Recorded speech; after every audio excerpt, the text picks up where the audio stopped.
तो चलिए आज का सेशन स्टार्ट करते हैं। आज का सेशन स्टार्ट करने से पहले एक बार रिकैप कर लेते हैं कि लास्ट सेशन में हमने क्या पढ़ा हुआ था। लास्ट सेशन में हमने ये देखा था कि पैन कार्ड की एप्लीकेशन फॉर्म हम कैसे डिपॉजिट करते हैं, ऑफलाइन में पैन कार्ड कैसे जमा करते हैं और ऑनलाइन एनएसडीएल पोर्टल पर कैसे इसको फिलअप करते हैं। तो ऑफलाइन कैसे करते हैं, ऑनलाइन कैसे करते हैं, ये बात हमने दोनों चीजें सीखी थी। सबसे इंपॉर्टेंट ज्यूरिसडिक्शन कैसे फाइंड आउट करते हैं, कंपनी का, नॉन कंपनी का, सैलरी क्लास का, ये भी कैसे किया था, ये भी हमने सीखा था। लास्ट लेक्चर में हम लोगों ने पार्टनरशिप फर्म की एक डीड भी देखी थी, जिस पार्टनरशिप फर्म की डीड से हम लोगों ने पैन कार्ड को भरा था और उसको डिपॉजिट करवाया था। उसके बाद हमारा ही पैन कार्ड, ये हमने लास्ट लेक्चर में अपने पढ़ा था। आज हम लोग एक इंट्रोडक्शन लेंगे पूरे इनकम टैक्स एक्ट के ऊपर कि इनकम टैक्स एक्ट क्या होता है और क्यों हमें इनकम टैक्स एक्ट पढ़ना चाहिए। आज ये सारी बात करने वाले हैं अपने इस इंट्रोडक्शन लेक्चर में। ठीक है, इनकम तो आज पिछला की जो रिपीट कवरेज है, करेंगे एक बार। आज की जो कवरेज है उसमें हम आज ये पढ़ेंगे कि इनकम टैक्स एक्ट क्या होता है, what is income tax act, किन लोगों को इनकम टैक्स रिटर्न भरना मैंडेटरी होता है और इनकम टैक्स रिटर्न जमा करने की ड्यू डेट क्या होती है, किस समय तक इनकम टैक्स रिटर्न को हमें जमा करना चाहिए। अगर हमें इनकम टैक्स रिटर्न जमा करना है तो हमारे ऊपर कौन सा रेट ऑफ टैक्स एप्लीकेबल है, यानी कि कौन सा स्लैब रेट हमारे ऊपर एप्लीकेबल है, किस रेट से हमें टैक्स को जमा कराना है, ये भी आज पढ़ेंगे। इनकम टैक्स रिटर्न अगर हमने टाइमली फाइल नहीं किया तो हमारे ऊपर क्या कॉन्सिक्वेंसेस हैं, क्या लायबिलिटी है, इसको भी आज जानेंगे।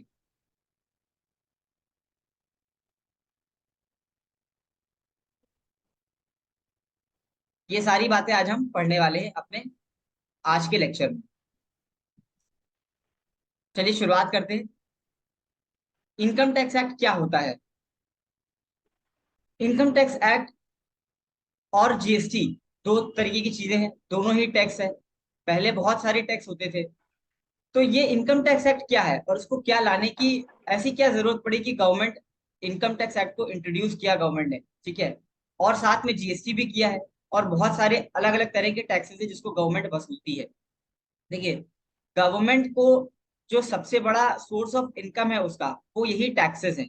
इन टैक्सेस को गवर्नमेंट कलेक्ट करके अपने अपने जो ऑब्जेक्टिव हैं, उनको जो जो खर्चे करने होते हैं वो इस खर्चे को करते हैं।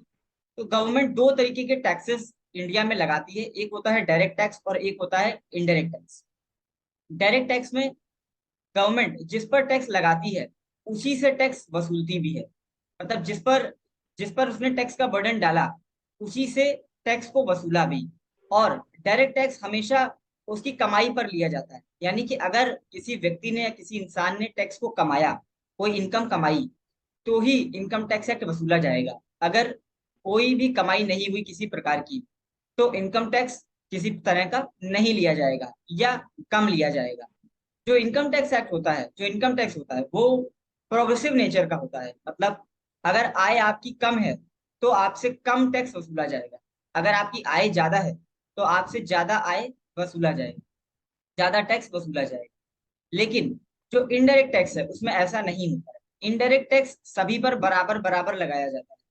और ये जिस पर टैक्स लगाया जाता है उससे नहीं बल्कि अल्टीमेट कंज्यूमर से इसकी वसूली करी जाती है। यानी कि जैसे इनडायरेक्ट टैक्स हुआ हमारा जीएसटी, डायरेक्ट टैक्स में होता है income tax act, income tax, और इनडायरेक्ट टैक्स में आता है हमारा जीएसटी। पहले बहुत सारे थे, सीएसटी था, सर्विस टैक्स था, वैट था, अब उन सबको खत्म करके जीएसटी आया है। तो जीएसटी में क्या किया गया है कि जो प्रोडक्ट है हमारा, जो गुड्स है, ठीक है, फॉर एग्जाम्पल कोई कैलकुलेटर है, कोई लैपटॉप है, तो इसमें जो ये टैक्स लगाया तो गया है लैपटॉप बनाने वाली कंपनी पर, फॉर एग्जांपल एचपी पर, डेल पर, लेकिन जो वसूला जाएगा टैक्स वो अल्टीमेटली जो उस लैपटॉप का, उस कैलकुलेटर का जो कंज्यूमर होगा उससे इस टैक्स को वसूला जाएगा। इस टैक्स की वसूली उससे करी जाएगी जो इसका अल्टीमेट कंज्यूमर है। और चाहे वो कंज्यूमर छोटे घराने का हो, चाहे या वो कंज्यूमर बड़े घराने का, कोई भी हो, दोनों से ही बराबर बराबर लिया जाए। फॉर एग्जाम्पल अगर लैपटॉप पर 18% का टैक्स है और 1 लाख का लैपटॉप है, तो जो 18,000 रुपए, यानी कि लैपटॉप टोटल होगा 1,18,000, तो वही 1,18,000 रुपए किसी मुकेश अंबानी के बेटे ने अगर खरीदा तो उनको भी 1,18 ही देना पड़ेगा। और अगर किसी हमने या आपने किसी ने भी खरीदा तो भी 1,18,000 की देना पड़ेगा, यानी कि जीएसटी इंक्लूसिव देना पड़ेगा। तो किसी के लिए भी ये प्रोग्रेसिव नहीं है, ये सभी को बराबर बराबर देना पड़ेगा। लेकिन डायरेक्ट टैक्स में ऐसा नहीं है। डायरेक्ट टैक्स में ये कहा गया है कि अगर आपकी कमाई 2.5 लाख से कम है तो आप पर किसी प्रकार का कोई टैक्स नहीं पड़ेगा, आप नील नील के हकदार हैं, नील आईटीआर के हकदार हैं। लेकिन अगर आपकी इनकम 2.5 लाख से 5 लाख की है तो आपको 5% का टैक्स जमा करवाना है। अगर आपकी इनकम 5 लाख से ऊपर है तो 20% करना है। अगर 10 लाख से ऊपर है तो 30% करना है। तो मैक्सिमम जो टैक्स लगाया गया है वो 30% है, लेकिन हायर इनकम ग्रुप वालों को। ठीक है, तो यहाँ पर टैक्स क्या है, बराबर बराबर नहीं है। जिसने कम कमाया उसका कम है, जिसने ज्यादा कमाया उसको ज्यादा है। तो सरकार ये कहती है अगर आपने कमाया तो हमको भी उसमें से कुछ कमाई का हिस्सा चाहिए, जिसको डायरेक्ट टैक्स बोला। और डायरेक्ट टैक्स में इनकम टैक्स एक्ट को इंट्रोड्यूस किया। इनकम टैक्स एक्ट के माध्यम से ही सरकार कर की वसूली करती है और पैसा वसूलती है लोगों से, आम आदमी से। ठीक है, ये होता है इनकम टैक्स एक्ट। अब इसके कई सारे टेक्निकल एस्पेक्ट्स है जो हम लोग सीखेंगे, जैसे कि किन लोगों को टैक्स देना है, किन लोगों को टैक्स नहीं देना है, अगर देना है तो किस रेट से देना है, अगर किस रेट भी डिटरमाइन हो गया तो कौन सा फॉर्म भर के टैक्स को जमा करना है। हम लोग ये सारी तकनीकी जानकारी के बारे में, तकनीकी चीजों के बारे में आज आपके साथ बात करेंगे। Who can file the income tax return, किन लोगों को इनकम टैक्स रिटर्न फाइल करना। ठीक है, हमारे इंडिया में तो अभी 7 तरह के आईटीआर हैं और अभी एक 8वां इंट्रोड्यूस हुआ है, आईटीआर यू। ठीक है, आईटीआर 1 से लेके आईटीआर 7, और एक और होता है आईटीआर यू, जिनको लोगों को भरना होता है। जिस पर जो आईटीआर एप्लीकेबल हो उसको वो आईटीआर भरना होता है। तो किस पर कौन सा आईटीआर एप्लीकेबल है, आज इसकी चर्चा करेंगे अपने इस लेक्चर में। जैसे कि अगर कोई इंडिविजुअल है या कोई एचयूएफ है तो उसको आईटीआर 1, 2, 3 या 4 में से कोई भी एक आईटीआर जमा कर सकते। अब 1 करना सर है, करना एचयूएफ है। क्या होता है? क्या क्या कह रहे हो जोएब? एचयूएफ क्या होता है सर? एचयूएफ क्या होता है, ठीक है बताते हैं। इंडिविजुअल या एचयूएफ, देखो एचयूएफ क्या है, एक हिंदू अनडिवाइडेड फैमिली होती है। इसके इसके अंदर हिंदू लॉज के हिसाब से अगर इसमें जो भी जितने भी लोग होते हैं ये फैमिली बिजनेस होता है। ठीक है, हिंदू अनडिवाइडेड फैमिली एक फैमिली बिजनेस होता है, और इस फैमिली में जितने भी लोग जन्म लेते हैं वो सारे पार्ट माने जाते हैं। ठीक है, ये भी एक तरीके का बिजनेस करने का तरीका है। हिंदू अनडिवाइडेड फैमिली मतलब फैमिली बिजनेस जिनका है उनको ये करना होता है, वो इसमें रजिस्टर करवा सकते हैं, उनको ये आता है। ठीक है, तो इंडिविजुअल या एचयूएफ दोनों को आईटीआर 1, 2, 3 और 4 में से कोई एक आईटीआर जमा कर सकते हैं। ठीक है, लेकिन उनको भरना मैंडेटरी तब होता है जब उनकी इंडिविजुअल की इनकम 2.5 लाख से ज्यादा हो। 2.5 लाख पूरे साल की लिमिट, मतलब पूरे साल में अगर 2.5 लाख से ज्यादा कमाया है किसी इंडिविजुअल या एचयूएफ ने तो उसको आईटीआर 1 से 4 में कोई एक आईटीआर भरना है। ठीक है, अब कौन सा आईटीआर भरना है ये जब हम लोग फॉर्म फिल करना सिखाएंगे और फॉर्म बताएंगे ऑनलाइन पोर्टल पे, तब इसको समझेंगे कि 1 क्यों एप्लीकेबल है, 2 क्यों है, 3 क्यों है, 4 क्यों है, और आपस में क्या डिफरेंस है सभी में। ठीक है, अभी के लिए समझते हैं कि इंडिविजुअल और फर्म को 1 से लेके 4 के बीच में ही कोई भरना होता है आईटीआर, और उनकी इनकम 2.5 लाख से ज्यादा है। अगर कोई पार्टनरशिप फर्म है, कल हम लोगों ने ये डिस्कस किया था कि पार्टनरशिप फर्म का पैन कैसे रजिस्टर कराते हैं। तो अब पैन रजिस्टर कराया और रजिस्टर कराने के बाद पैन कार्ड आ गया हमारे पास, तो इसको कौन सा आईटीआर भरना है, इसको भरना है आईटीआर 5। ठीक है, और इनको भरना मैंडेटरी है, मतलब इनकी कोई थ्रेशोल्ड लिमिट नहीं है, सभी को भरना है। जिनकी जिनकी पार्टनरशिप फर्म है उनको आईटीआर 5 अपना जमा करना है। कैसे आईटीआर 5 जमा किया जाता है ये हम अपने पूरे बैच में डिस्कस करेंगे, ऑनलाइन बताएंगे भी कि कैसे भरा जाता है। ठीक है, अगर कोई लिमिटेड लाइबिलिटी पार्टनरशिप है, एलएलपी है कोई, तो उसको भी आईटीआर 5 अपना जमा करवाना है। अगर कोई कंपनी है तो उसके लिए आईटीआर 6 बोला गया है जमा करने के लिए। मतलब कंपनीज है, प्राइवेट लिमिटेड हो या पब्लिक लिमिटेड हो, दोनों के लिए आईटीआर 6 को जमा कराना है, और ये भी मैंडेटरी है। ठीक है, अगर कोई सोसाइटी है या कोई ट्रस्ट है या कोई एसोसिएशन ऑफ पर्सन है या कोई बॉडी ऑफ इंडिविजुअल है या कोई और चैरिटेबल ऑर्गेनाइजेशन है, उसको कौन सा आईटीआर फिल करना है, उसको 5 और 7 फिल करना है। लेकिन ये फिल तभी करना है जब उसकी टोटल इनकम 2.5 लाख से ज्यादा हो पूरे साल की। मतलब उसने 2.5 लाख की कहीं ना कहीं 2.5 लाख की आप कह सकते हैं कि जो सरप्लस इनकम है उसकी। क्योंकि देखिए सोसाइटी, ट्रस्ट, ईओपी, बीओआई और चैरिटेबल ऑर्गेनाइजेशन की केस में कोई भी टैक्स नहीं लगता है, क्योंकि ये एग्जेम्प्टेड है कहीं ना कहीं। इनको जो काम करने का दायित्व दिया गया है वो ये है कि ये ये टैक्स फ्री काम करेंगे, मतलब इनको इनके ऊपर कोई टैक्स नहीं लगेगा। ये इनकी कोई कमाई नहीं होगी, ठीक है। तो अगर उन्होंने टोटल जो उनकी रिसीट है पूरे साल की वो 2.5 लाख से कम है तो उनको आईटीआर फाइल करना मैंडेटरी नहीं है। लेकिन अगर 2.5 लाख से ज्यादा पैसा लिया या दिया है उन्होंने, तो आईटीआर 5 या 7 में से कोई एक आईटीआर को उन्हें फिल करना है, ठीक है। अब एक अगला रिटर्न, आईटीआर 1 to 7 हमने समझ लिया किसको किसको कौन सा आईटीआर फिल करना है। नेक्स्ट है हमारा अपडेटेड रिटर्न। अपडेटेड रिटर्न में क्या कहा गया है, देखिए एक इन शब्दों का, 3 शब्दों का अंतर है। अपडेटेड रिटर्न क्या होता है, रिवाइज रिटर्न क्या होता है और बिलेटेड रिटर्न क्या होता है, ठीक है। इसको हम आपको अलग से बताएंगे सेपरेटली कि इन तीनों में क्या क्या अंतर है। थोड़ी देर के लिए इसको पॉज कर देते हैं यहाँ पे। यहाँ तक हमने समझ लिया कि आईटीआर 1 to 7 क्या है, ठीक है। इसको हम आगे थोड़ी देर बाद डिस्कस करेंगे। अब ड्यू डेट्स क्या है, इनकम टैक्स रिटर्न को जमा करने की ड्यू डेट्स का मतलब कि कब तक हमें, साल खत्म होने के बाद कब तक इनकम टैक्स रिटर्न को जमा करवाना होता है। देखिए इसमें 2 केसेस हैं, अगर या तो हमारा ऑडिट हो रहा है और या हमारा ऑडिट नहीं हो रहा है। अगर हमारा ऑडिट हो रहा है, अगर हमारा ऑडिट हो रहा है तो हमारी, अगर हमारा ऑडिट नहीं हो रहा है, नॉन ऑडिट का केस है, मतलब एक इंडिविजुअल, एक एसएससी कोई भी जो कि नॉर्मल है, जिसका कोई ऑडिट वगैरह नहीं हो रहा है, तो उसकी लास्ट डेट जो है वो 31 जुलाई है, हर साल खत्म होने के बाद की। जैसे फॉर एग्जाम्पल अगर हमारा फाइनेंशियल ईयर खत्म हुआ 22-23, 1 अप्रैल 2022 से हमारा साल खत्म हुआ 31/3/2023 को, तो हमें 31 जुलाई 2023 तक अपना रिटर्न जमा करना है। ये हुआ नॉन ऑडिट का केस। लेकिन अगर ऑडिट के लिए हम एप्लीकेबल हैं तो हमारी ये डेट बढ़ जाती है, और बढ़ करके कितनी हो जाती है, 30 सितंबर 2023, ठीक है।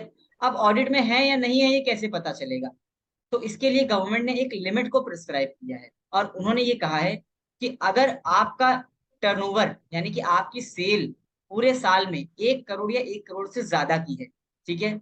अगर आपकी टर्नओवर 1 करोड़ या 1 करोड़ से ज्यादा की है तो आपके ऊपर ऑडिट कराना मैंडेटरी है, मतलब आप ऑडिट की लिमिट में आते हैं। आप जैसे ही आपका टर्नओवर 1 करोड़ से ऊपर होगा आप ऑडिट के लिमिट में आएंगे, तो आपकी डेट बढ़ करके क्या हो जाएगी, 30 सितंबर 2023। लेकिन अगर आपका टर्नओवर 1 करोड़ से कम है या आपको ऑडिट नहीं कराना है तो आपकी लास्ट डेट कितनी है, 31 जुलाई तक आपकी लास्ट डेट है। अगर हमें ऑडिट कराना है तो इसके 2 फॉर्म्स जाते हैं, फॉर्म 3C A और फॉर्म 3C B, जिसको हमें फिल करना होता है। जैसे इनकम टैक्स रिटर्न के फॉर्म है आईटीआर 1 2 3 4 5, उसी तरह से हमारे ऑडिट के फॉर्म है, और form 3C A and form 3C B, जिसको ऑनलाइन पोर्टल पर कैसे फिल करना है कल ले हम लीजिएगा। इसके बारे में भी आपको बताएंगे आगे। तो ये चाहो तो म्यूट कर लो, वॉइस आ रही है तुम्हारी। हम्म। म्यूट कर लो जोएब, वॉइस आ रही है, ठीक है। तो ये थी ड्यू डेट की बात, कि इनकम टैक्स रिटर्न को जमा कराने की आखिरी तारीख क्या है हमारे लिए, ठीक है। अब अब हम बात करते हैं टैक्स रेट की। अब किन लोगों हमें जमा कराना है ये हमें पता चल गया, कौन सा आईटीआर फॉर्म हमें भरना है हमें ये भी पता चल गया। लेकिन किस किस रेट से हमें इनकम टैक्स लगेगा, अब हम ये पता करने के लिए आए। अगर आप इंडिविजुअल या एचयूएफ हैं, इंडिविजुअल या हिंदू अनडिवाइडेड फैमिली है, तो इसके अंदर 2 रिजीम प्रिस्क्राइब किए गए हैं। एक रिजीम था ओल्ड रिजीम, और गवर्नमेंट ने अब एक नया रिजीम लेकर के आई, न्यू रिजीम, ठीक है। ओल्ड रिजीम में क्या था कि अगर आपकी इनकम 2.5 लाख तक है तो आपको किसी प्रकार का कोई टैक्स नहीं देना है, आप टैक्स एग्जेम्प्टेड है। अगर आपकी टोटल इनकम 2.5 लाख से ज्यादा है, अप टू 5 लाख है, तो 5 लाख तक का टैक्स जमा कराना है, ठीक है। 5 लाख से 10 लाख है अगर टोटल इनकम, तो 20% का रेट है, और अगर 10 लाख से ज्यादा है तो 30% के रेट से आपको टैक्स जमा करना है, ठीक है। न्यू टैक्स रिजीम में इसमें कुछ चेंजेस किए गए। अब न्यू टैक्स रिजीम क्या है और ओल्ड टैक्स रिजीम क्या है इसके बारे में भी आगे डिटेल डिस्कशन करेंगे, लेकिन अभी रेट ऑफ टैक्स खाली समझ लेते हैं। यहाँ पर 2.5 लाख तक निल है, 2.5 लाख से 5 लाख तक 5% जमा कराना है, 5 लाख से 7.5 लाख तक 10% जमा कराना है, 7.5 से 10 अगर आपकी इनकम है तो 15% का रेट है, 10 लाख से 12.5 लाख तक है तो 20% का रेट है, और 10 लाख से 12.5 से 15 है तो 25% का, और 15 से ऊपर है तो मैक्सिमम 30%, ठीक है। तो ये टैक्स स्लैब है जो कि नए रिजीम में गवर्नमेंट ने डिटरमाइन किए थे।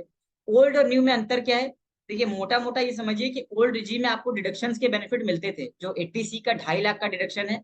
अब वो क्या होता है हम लोग ये आगे डिटेल डिस्कशन करेंगे, लेकिन अभी एक एक मोटा मोटा समझ लेते हैं कि 80C के जो डिडक्शन थे वो ये ओल्ड रिजीम में तो अलाउड थे, लेकिन न्यू रिजीम में नहीं अलाउड है, ठीक है। मतलब फ्लैट जितनी भी इनकम आ रही है वो पूरी की पूरी इनकम टैक्सेबल हो जाएगी। अगर आपकी कोई डिडक्शन नहीं है तो सर न्यू रिजीम में ही लेने में फायदा है। हाँ सर।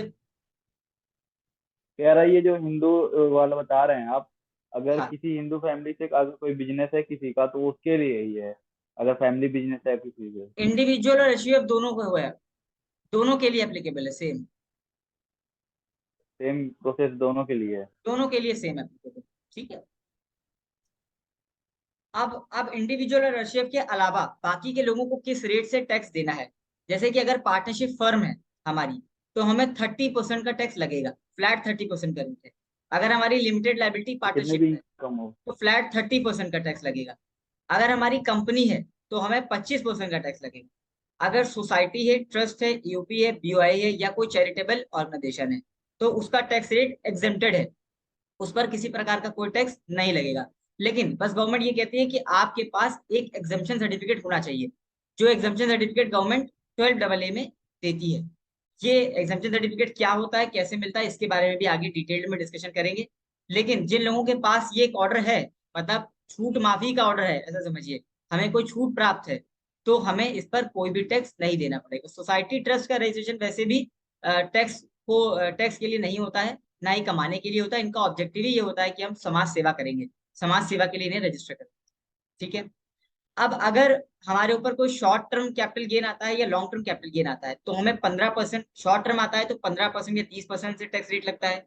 लॉन्ग टर्म आता है तो 10% या 20% से लगता है, ठीक है।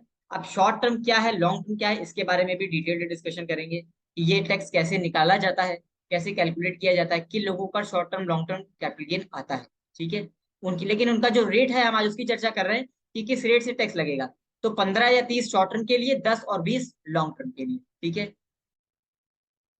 तो ये हमने समझा कि स्लैब रेट कौन कौन सा एप्लीकेबल है। अब अगर हमने अपना इनकम टैक्स रिटर्न टाइमली नहीं भरा तो क्या होगा, ठीक है। क्या वो दंड है जो हमारे ऊपर लगाए जाएंगे, क्या कॉन्सिक्वेंसेज है। हमारे पास इनकम टैक्स रिटर्न को जमा करने की डेट थी, एक थी 31 जुलाई और एक थी 30 सितंबर। 31 जुलाई थी अगर हमारा ऑडिट नहीं हो रहा है, ठीक है। और अगर हमारा ऑडिट हो रहा है तो हमारी लास्ट डेट है 30 सितंबर, ठीक है। अगर हमने इसके अंदर रिटर्न नहीं जमा करा, फॉर एग्जाम्पल 31 जुलाई को हम रिटर्न जमा कराना भूल गए, तो क्या होगा। तो गवर्नमेंट कहती है ज्यादा कुछ नहीं होगा, बस 1,000 रुपये हमें दे दीजिए, ठीक है। ज्यादा कुछ नहीं होगा, हमें बस 1,000 रुपये दे दीजिए। 1,000 रुपये क्या बोला, लेट फीस दे दीजिए, ठीक है। आप लेट आए हैं, कोई बात नहीं, आप लेट आए तो आप हमें 1,000 रुपये दे दीजिए। कब, जब आपकी टोटल इनकम 5 लाख से कम की हो, ठीक है।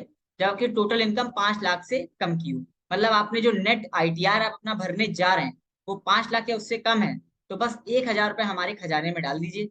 और जैसे ही हमारा खजाना 1,000 रुपये से भर जाएगा तो हम अलाउ कर देंगे आपको रिटर्न माफ करना, ठीक है। इंडिया में यही होता है, यहाँ पर यही होता है। हम किसी भी रूल को तोड़ते हैं तो उस रूल के अगेंस्ट में क्या बोला जाता है, कुछ पैसे जमा करवा दीजिए, है ना, कुछ पैसे और दे दीजिए तो माफी मिल जाती है उसकी, है ना। तो इनकम टैक्स में भी यही किया है, आपने कोई गलती करी, आपने कोई कानून तोड़ा, आपको रिटर्न भरना था, आपने नहीं जमा किया, ठीक है। अगर आप नहीं जमा करेंगे तो बाद में चल के नोटिस आएगी कि आपने क्यों नहीं जमा किया रिटर्न, ठीक है। तो उससे बचने के लिए आप चाहते हैं, 1 जुलाई को हम भूल गए तो हमने कहा, याद आया 1 अगस्त को, कह रहे भैया 1 अगस्त को रिटर्न जमा करा देते हैं, लाओ भूल गए, गलती हो गई हमसे, है ना, कौन बाद में झेलेगा। तो 1 जुलाई को जमा तो कराइए, लेकिन 1,000 रुपये साथ में और जमा करवाइए, जितना टैक्स आ रहा है उस टैक्स के अलावा 1,000 रुपये लेट फीस जमा करवाइए। अगर आपकी टोटल इनकम 5 लाख या उससे ज्यादा है, 5 लाख या उससे ज्यादा है, तो कितना, तो हमारी लेट फीस बढ़ करके कितनी हो जाएगी, 5,000 रुपये हो जाएगी। मतलब आपने ज्यादा कमाया ना, आपने ज्यादा कमाया ना, तो हमको ज्यादा टैक्स दीजिए, ज्यादा टैक्स दीजिए, ज्यादा लेट फीस दीजिए और ज्यादा ब्याज दीजिए, ठीक है। तो कानून तोड़ने के लिए क्या इलाज है, बस कानून तोड़ने का यही इलाज है कि आप लेट फीस दीजिए, ब्याज दीजिए, टैक्स तो जमा ही करना है, ठीक है। पेनल्टी भी भरिए, तो सारी चीजों को आपके ऊपर इम्पोज कर दिया जाएगा अगर ड्यू डेट के अंदर रिटर्न नहीं जमा कराया। अब लेट फीस के अलावा ब्याज भी लगेगा। ब्याज कितना लगेगा, 1% पर मंथ के हिसाब से ब्याज कैलकुलेट किया जाएगा। मतलब अगर हमारा जो टोटल टैक्स है वो 10,000 रुपये फॉर एग्जाम्पल बन रहा है, ठीक है, तो इसका 1% होता है 100 रुपीज, राइट। 1% हो गया 1,000 रुपीज, 1% हो गया 1,000 रुपीज, ठीक है। अगर हमारा टैक्स 20,000 का है तो 1% हो गया 2,000 रुपये। तो अपना टैक्स 20,000 जमा कराइए। फिर अगर 1 महीने का डिले हुआ है तो 1% का ब्याज मतलब 2,000 रुपये जमा कराइए। ठीक है, 20,000 प्लस 2,000 22,000। और फिर लेट फीस भी जमा कराइए। ऊपर हमने बताया 1,000 या 5,000 जो आपके ऊपर एप्लीकेबल हो रही है। तो अगर मान लो 1,000 हो रही है तो 22 + 1 23,000। तो अगर आप within the due date आते तो क्या होता, तो आपको खाली 20,000 रुपये जमा कराना होता। लेकिन आप ड्यू डेट के बाद आए तो लेट फीस भी जमा कराइए और ब्याज भी जमा कराइए, दोनों पैसे को जमा कराइए। ठीक है, आई होप समझ में आया होगा, यहाँ तक क्लियर होगा।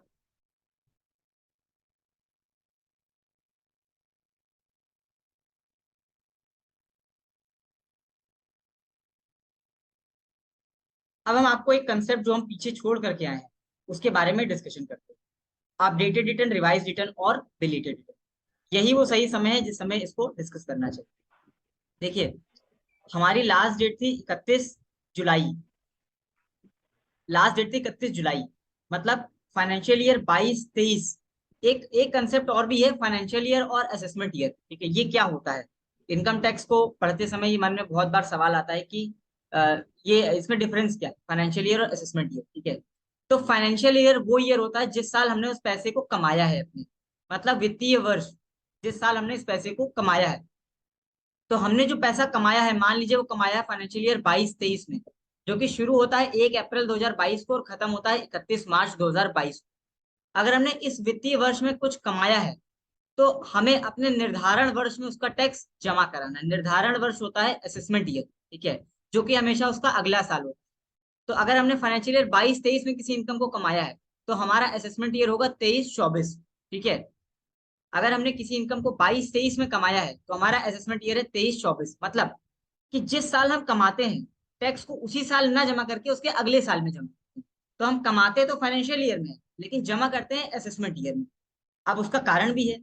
देखिए, गवर्नमेंट ने अगर कोई रूल्स और कोई लॉस बनाया है तो बड़ा सोच समझ के बनाया है और बड़ा दिमाग भी लगाया है इसमें। ठीक है, अगर मान लीजिए कि आपका साल 31 मार्च 2022-23 को खत्म हो रहा है। ठीक है, तो अभी पूरा साल खत्म तो हुआ नहीं है। तो क्या ऐसा पॉसिबल है कि जब साल खत्म ही नहीं हुआ हो और हम 11 महीने की टैक्स में ही लग बता दें कि इतना टैक्स आपका बना और कैलकुलेट कर दें? ऐसा नहीं किया, ऐसा हो भी नहीं सकता। जब पूरा साल खत्म हो जाएगा, मतलब पूरे 12 महीने खत्म हो जाएंगे, उसके बाद ही आप कर का निर्धारण करेंगे, मतलब टैक्स का असेसमेंट करेंगे। ठीक है, अब उसके अगले साल में, तो जो अगला साल बोला वो उसको बोल दिया असेसमेंट ईयर, मतलब इस साल आपका असेसमेंट होगा, इस साल आपका कर निर्धारण होगा। तो आपको जो असेसमेंट करना है वो किस किस साल में करना है? असेसमेंट ईयर 23-24 में। अभी हमारा फाइनेंशियल ईयर चल रहा है 22-23, और हमें रिटर्न जो अपना फाइल करना है वो असेसमेंट ईयर 23-24 में करना है। तो इसकी जो लास्ट डेट थी वो थी 31 जुलाई 2023। 31 जुलाई 2023। अब आपको याद आया 1 अगस्त को कि हम 1 अगस्त को 1,000 रुपए के लेट फीस के साथ जमा करवा दें। ठीक है, तो अगर हम 31 जुलाई तक करते तो वो हमारा होता ओरिजिनल रिटर्न, मतलब हमने समय से अपना रिटर्न फाइल किया, हमें कोई दिक्कत नहीं हुई। लेकिन अगर हमने एक दिन भी डिले किया उसको फाइल करने से, तो हम कौन सा रिटर्न फाइल करेंगे? हम फाइल करेंगे बिलेटेड रिटर्न। हम फाइल करेंगे कौन सा return? Belated return, right, belated return. तो बिलेटेड रिटर्न कब फाइल किया जाएगा? ये इसके नाम से ही लग रहा है ये कुछ लेट रिटर्न की बात कर रहा है। तो लेट का मतलब ये है कि 31 जुलाई के बाद या 30 सितंबर के बाद। ठीक है, मतलब आपको जब रिटर्न फाइल करना था तब ना करके आपने बाद में फाइल किया, तो उस रिटर्न को हम बोलेंगे बिलेटेड रिटर्न। उस रिटर्न को बोलेंगे हम बिलेटेड रिटर्न। ठीक है, आई होप यहां तक समझ में आया होगा।